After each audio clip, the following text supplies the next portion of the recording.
This is Columbus Concerns, a public affairs presentation of North American Broadcasting. Here's your host, Mark Noose. And good morning, and thanks for joining us today on Columbus Concerns. Sports betting is now legalized in Ohio, and we have a couple of guests in the studio with us today who can tell us more about the risks of sports gambling and how to know when a family member or a loved one has a problem and how to gamble responsibly. So with us today from the Ohio Casino Control Commission, Amanda Blackford, and the Executive Director of the Problem Gambling Network of Ohio is Derek Longmeier. So thanks both for being here today.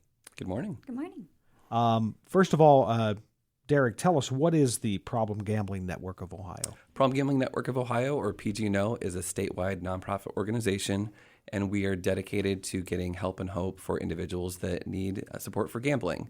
We are the state affiliate to the National Council on Problem Gambling and have been around since the 80s, and in this iteration with PGNO started in 2010.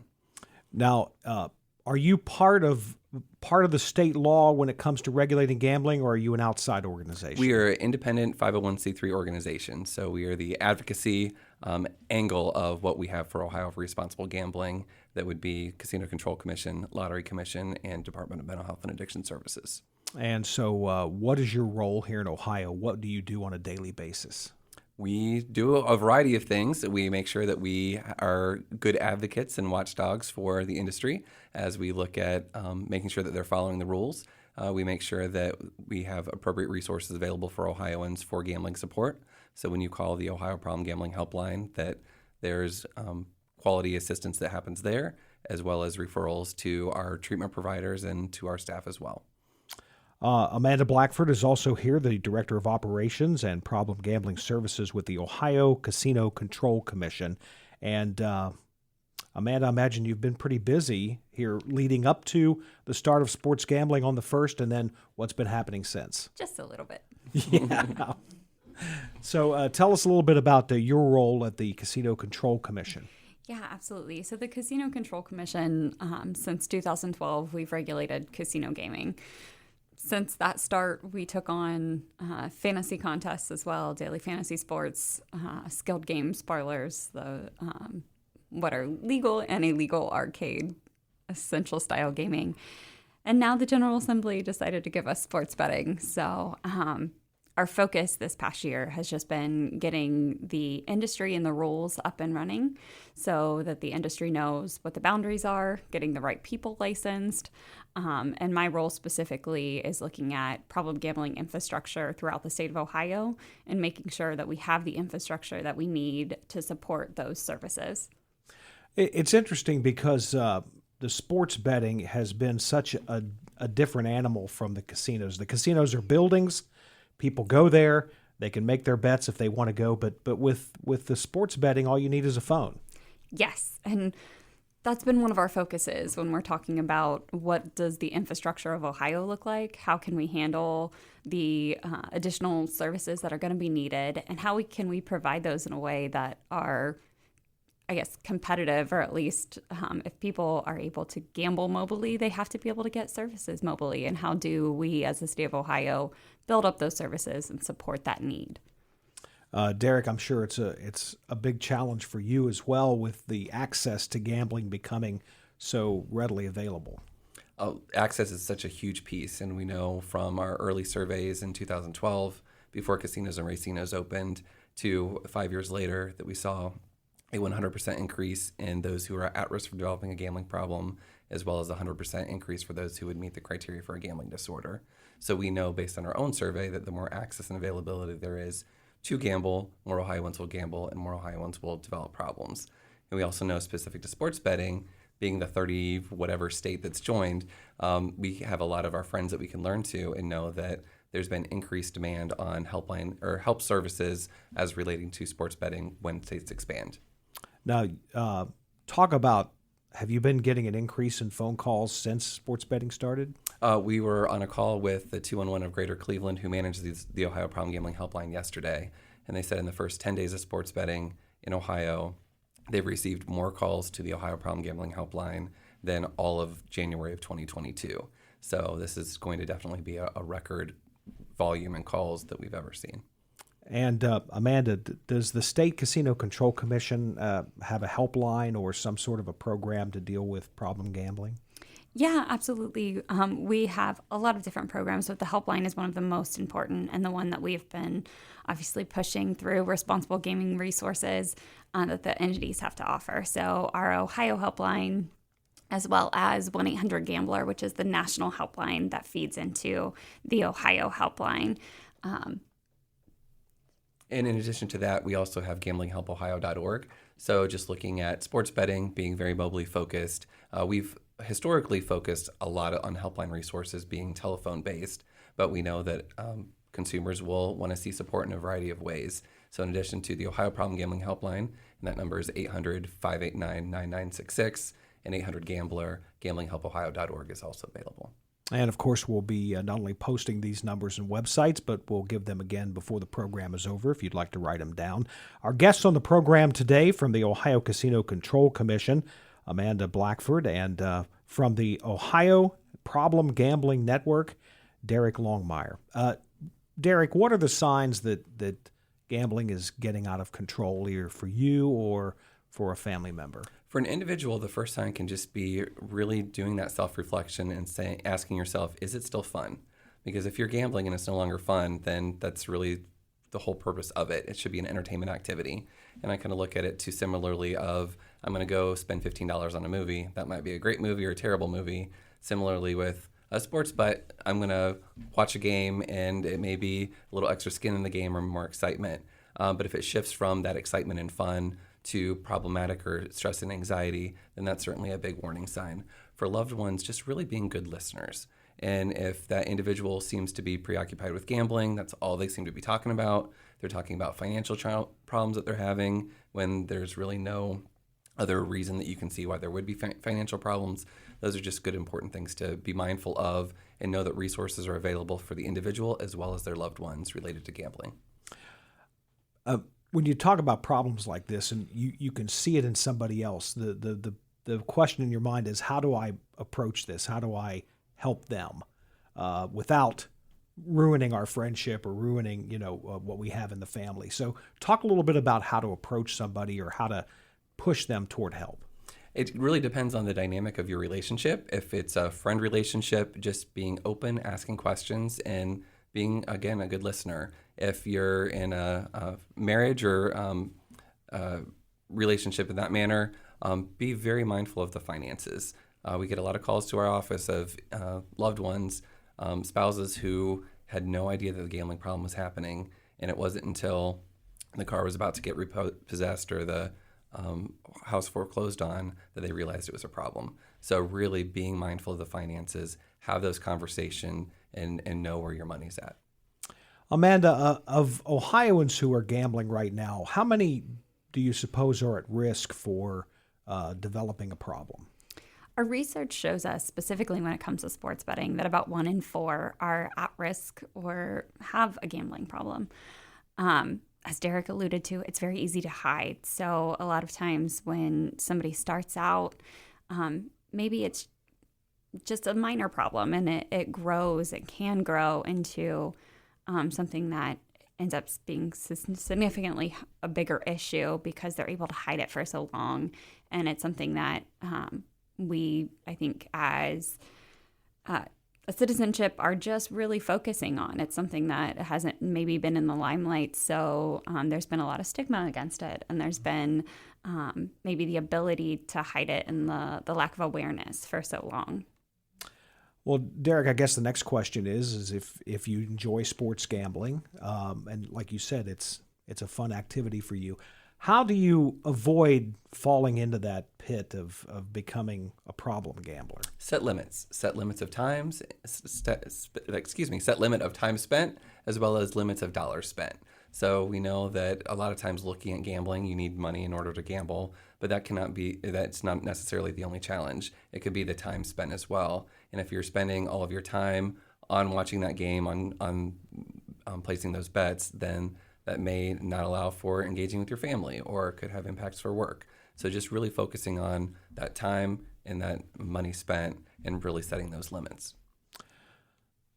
I saw an interview recently with a famous person, and they had a gambling addiction. And they said they were talking to another friend of theirs, and they said, well, I've always been lucky at gambling. I've never won. Because winning big is what sent him down the spiral, because then he felt like he had to win big all the time. If you're gambling and you say you need to set limits, what should be your expectations of winning and losing? Well, as we look at the casinos and racinos in Ohio, they're not built on winners. So we should always expect that we're going to lose, but similar with the movie example, you might have a great movie, you might have a terrible movie, but you're out with people, you're having a good time. So there's that socialization aspect within that. So really focus on what it is, which should be the entertainment, not making money, because odds are you're not going to win. Obviously, Amanda, one of the focuses that the Casino Control Commission has had is to make sure that everyone who's gambling is 21 and over, and that the casinos and those running sports betting in particular are not marketing to young people.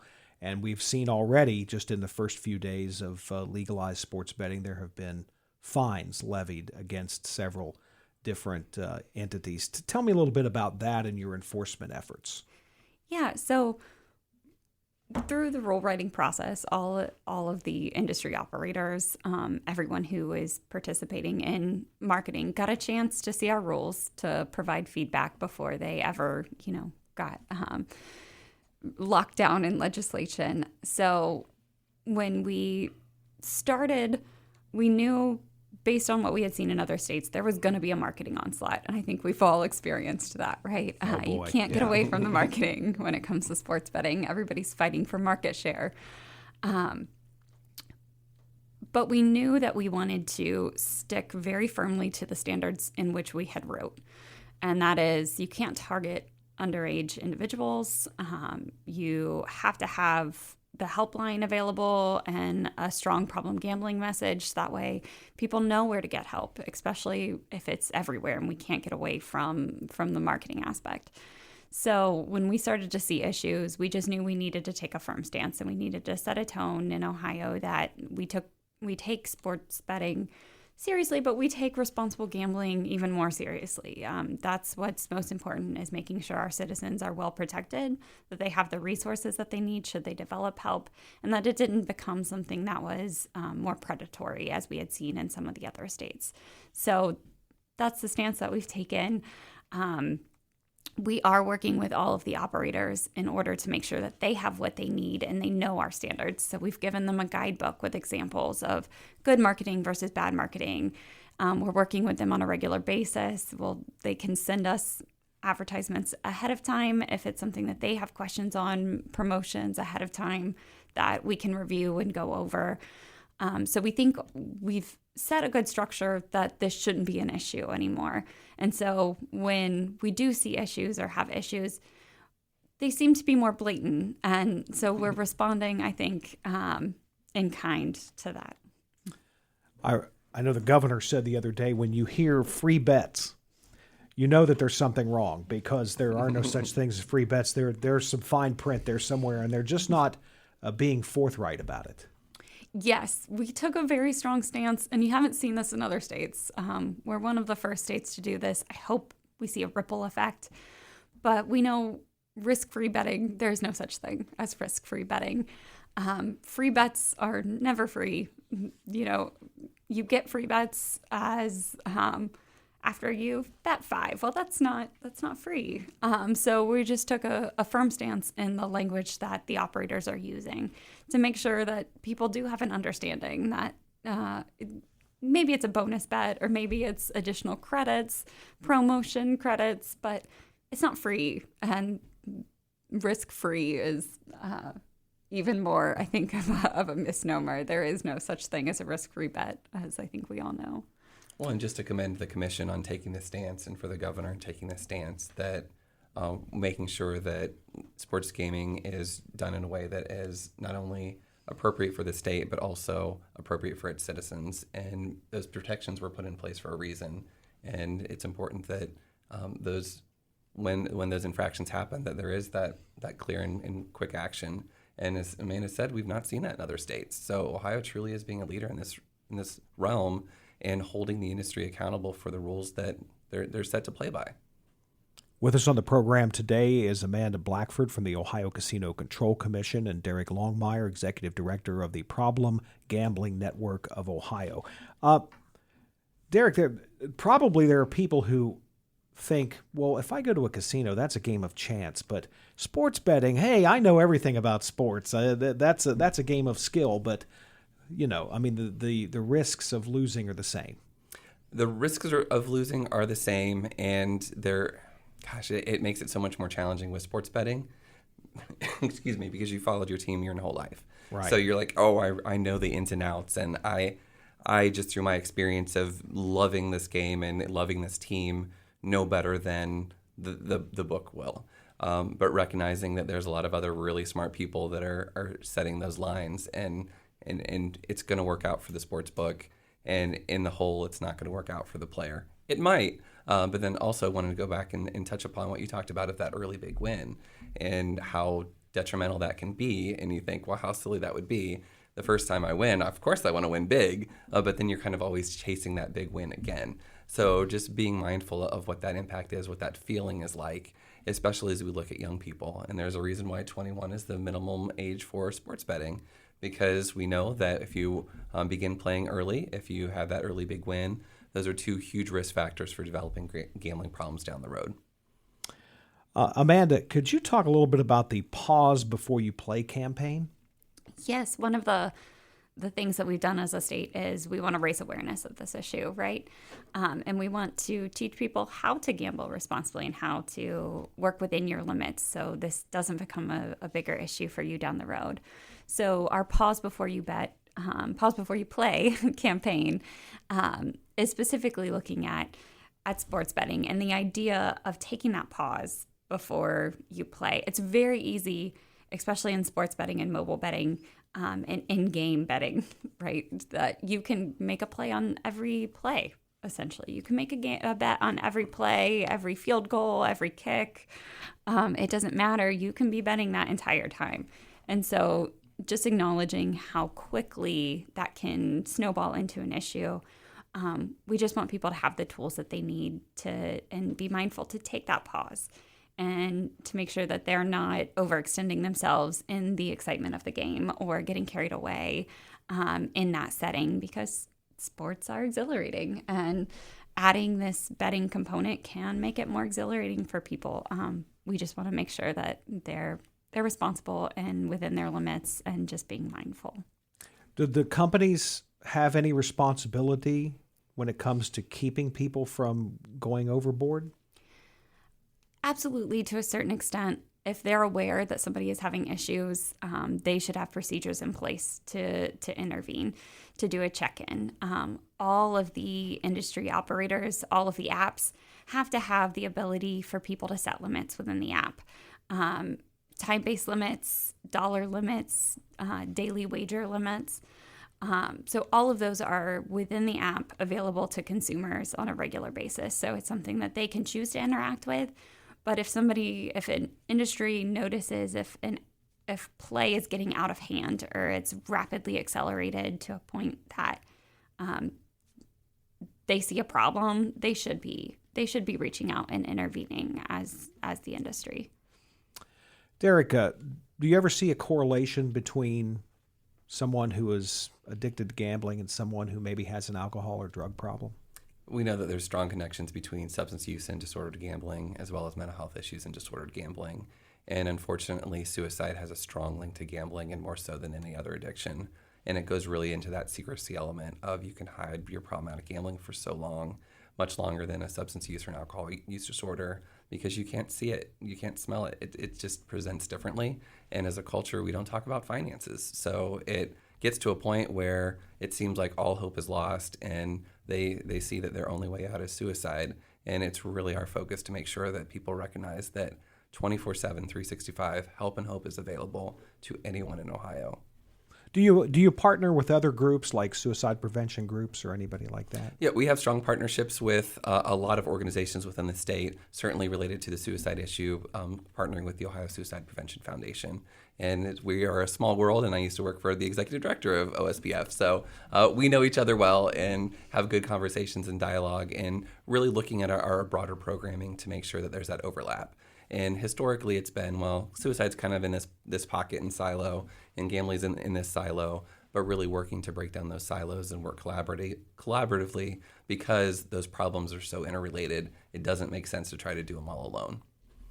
Amanda, if somebody sees something that they think isn't right, if they see a commercial they think has bad language in it, or they have a complaint about one of these companies, can they contact the Casino Control Commission, and what are the procedures for that? Yeah, absolutely. There is a patron complaint section on our website. So if you go to casinocontrol.ohio.gov, you can scroll down and there's an area to submit patron complaints. So you'll be asked for, where that ad took place, timing, that kind of thing. And that's something we do investigate on a regular basis. And we've gotten a lot of tips already that we've checked into and that have maybe played a part in some of the fines that have been placed. So that all happens through, citizens making us aware of things. So we appreciate that, and we take those very seriously. Is there any indication that jumping on these issues right away is going to make a big difference? Are you seeing any different ways the companies are behaving? Absolutely. The companies have, to their credit, responded very well. They are actively engaging in conversations with us on what is acceptable and what's not acceptable, which we very much appreciate. But they're also, you can tell, making a conscious effort to change things nationally, not just in Ohio. So there's a lot of talk about the standards that we've set playing a bigger role in what marketing will turn out to be for sports betting on a national level. Derek, if I would call your helpline, tell me about the procedure. How can you help me? If you call the Ohio Problem Gambling Helpline, again, that number 800-589-9966, specialists are available 24/7. So it doesn't matter when you're calling, people are going to be available to answer that call, get a kind of rundown of what you're asking for or what you need help with. The two primary reasons that people call for help for the helpline is, one, I'm having family problems, or two, I'm having financial issues. So it's not even calling for help for themselves. It's for addressing those other issues. So the specialists on the helpline kind of work through and navigate resources and options. A lot of times we think that, well, therapy is the only option. But the helpline navigators will really work through to see what your goals are. And if counseling is a fit, then they've got resources available there. If self-help groups like Gamblers Anonymous is a fit, then they'll give those resources. So really wanting to make sure that we meet the needs of the caller. And in addition to that, we have, through our warm transfer project or process, the ability to talk to a certified gambling specialist anytime, day or night, for that, to go into additional detail of, okay, well, I want therapy. What does that actually look like? Or what if I don't have any money to pay for it? And really talk about the ins and outs of some of the more specific things that the helpline navigator may or may not know. Is it a case also where sometimes you can just give people tips on responsible gambling and it helps them out? Certainly, and we know that a lot of loved ones call the helpline, and just helping with those resources as well, which is why pause before you play is so important. Just say, we're not opposed to gambling. We just want to make sure that before you do gamble, you want to make sure that you've done your homework, know the ins and outs, and understand the risks. And especially as we look at sports betting, there is a lot of messaging going on right now, and you've got 20 plus sports books trying to market and advertise to you and get that market share. So it can be really confusing. And if you see that free bet or that no risk bet, well, what does that really mean? And doing that homework, having the Casino Control Commission hold those operators accountable to really following those rules and being very informed before you place that bet. And Amanda, when it comes to the Ohio Casino Control Commission, I know that the first week of sports betting, the numbers in Ohio were pretty staggering. Lots of people were betting. Yes. We saw astronomical response to the market going live. And I think some of that is a combination of, we are the 30th state to launch sports betting, right? So there's been a lot of buildup. It took us some time to get it launched and to do it right. So I think people were ready and people wanted to jump on it. Timing is everything as well. So we may have missed the Ohio State game, but the Super Bowl was right behind us, or coming up very quickly. Bowl games were there. So I think it was a combination of everything at once, it being a new year, people being excited about the new year and launching into 2023. We saw a very significant response. Well, we're just about out of time, so one more time, I'd like for you both to give me the resources that you have available to people when it comes to problem gambling and how they can get a hold of you. Amanda, could you start? Yeah, absolutely. And one program that I would like to highlight for individuals who may think they just need to take a timeout from the operators from the properties is called timeoutohio.com. And individuals can go there and decide to exclude themselves from all offerings in Ohio. So the casinos would not allow them on property. The sports betting apps would shut them out of the app. So that is an option for individuals as well. And then the Ohio Problem Gambling Helpline, 800-589-9966, and that accompanying website, gamblinghelpohio.org, is the best place to start to get some resources, again, for the gambler that's looking for help, as well as the loved ones. Our guests on the program today have been Derek Longmeier, the Executive Director of the Problem Gambling Network of Ohio, and Amanda Blackford is also here, the Director of Operations and Problem Gambling Services with the Ohio Casino Control Commission. It's a big topic. It's an important one, and I want to thank you both for coming in today. Thank you. Thank you. And thanks so much for joining us today. We'll see you next week for another edition of Columbus Concerns. Thanks for listening to Columbus Concerns, a public affairs presentation of North American Broadcasting. You can send questions or comments about today's show to Columbus Concerns in care of this station, 1458 Dublin Road, Columbus 43215. Or email us at columbusconcerns@napcomedia.com. Are you 45 or older? Then listen up. The time is now to get yourself screened for colon cancer. The time is now to take control. Listen, this disease can be very treatable when caught early, so the sooner you know what's up with your health, the better. The good news is that there are options for getting screened that are easier than you think. Get informed. Hey, we're all busy and we think, I'll make time later. Well, make time now. It just might mean more time with your family down the road. If you're a man or a woman, 45 or older, I'm talking to you.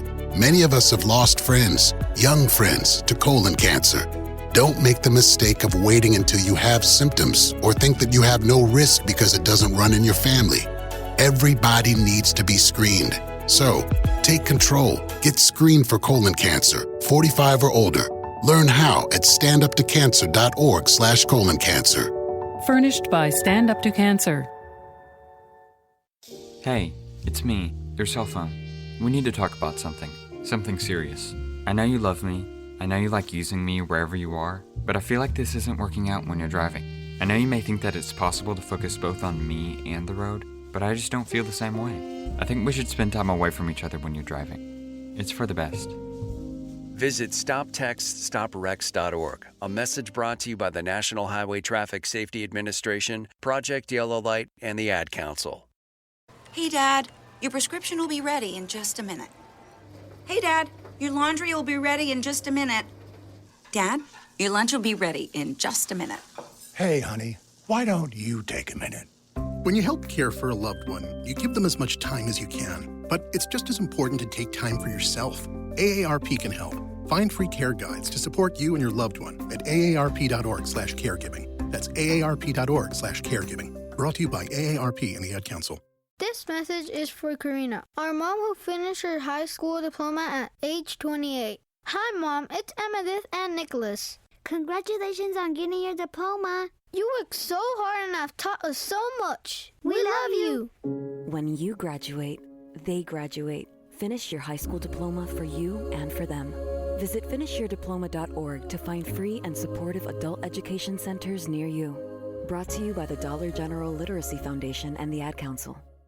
To protect his family from disaster, Steve used his camera phone. Done.